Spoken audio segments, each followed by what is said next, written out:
Hello, everybody. My name is Bjoern and this is Bev Live. Good evening to everybody who is watching live. Hello, also everybody who is watching this in our archive. Today, I got two parts. Actually, I have something really exciting to share. There's a lot of work going on in the background by our CTO, working in the background, work on new features for Bev Live. We'll soon offer something that will allow wineries to ship themselves. So it doesn't have to go through our distribution center, our fulfillment center anymore. And it will open up all kinds of opportunities for wineries. More coming on that topic in the near future when we have more details to share.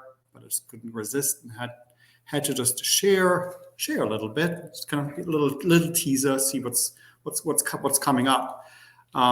So for now, we were still fulfilling everything ourselves, and in the future there will be some big changes coming to Bev Live as we grow up as a company.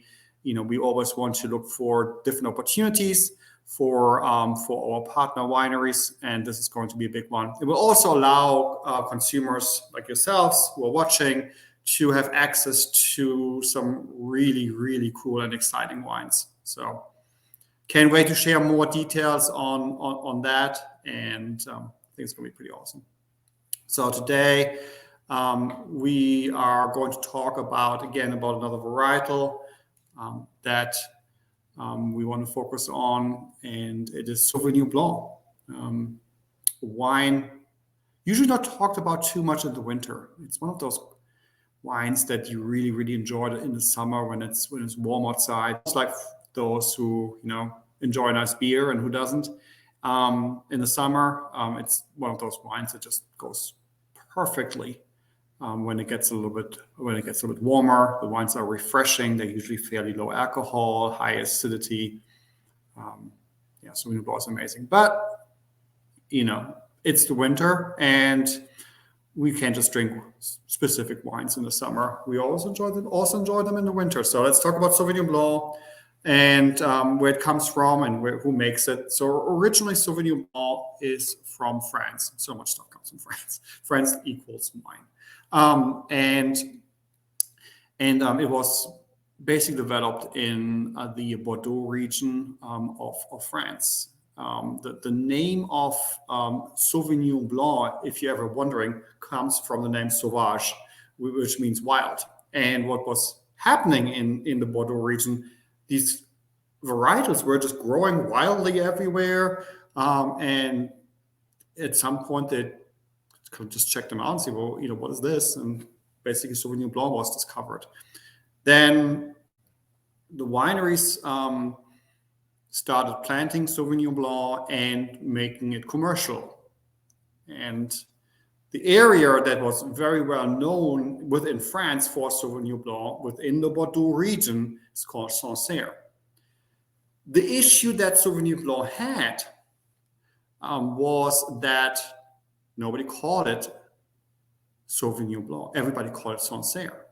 So they named the wines not after the varietal, but after the region where it was being produced.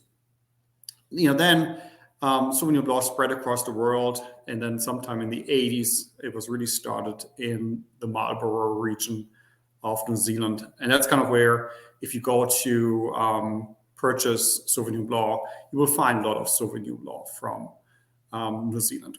Now, the styles, and that was actually one of the first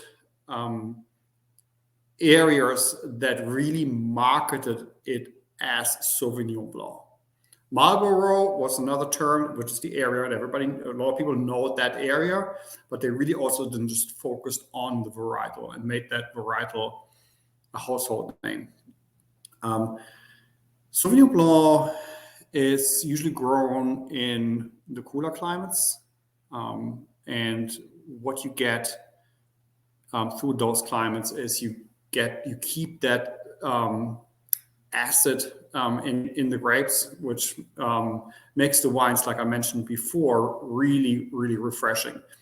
That's why usually when you buy Sauvignon Blanc, it's not It's not. I'm sorry. It's not aged in oak, and it's basically because they want to keep that acid, keep that freshness, keep that fruit, and not add oak to that mixture. There are some people who do oak it, and I've seen some very nice varietal examples of that.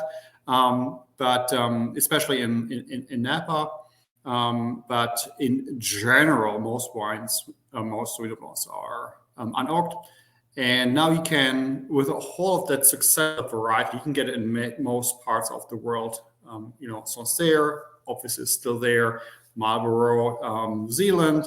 I've had some amazing Sauvignon Blanc from South Africa. If you come across one, buy it. Some really nice varietals. Examples of Sauvignon Blanc from South Africa, Chile. Then we here in the U.S. We got California. We got to go up into Washington State. So there are some really nice Sauvignon Blancs being made across the world. Another thing is skin contact time. So now it gets a little bit geekier. So usually what happens is that the skins and the juice don't spend too much time together. They're quickly taken out. And all that has to do with keeping the wine the way we all know Sauvignon Blanc.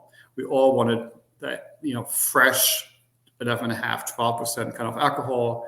And with all these techniques in the cellar, that's, what you're going to achieve. There's also, the fermentation temperature.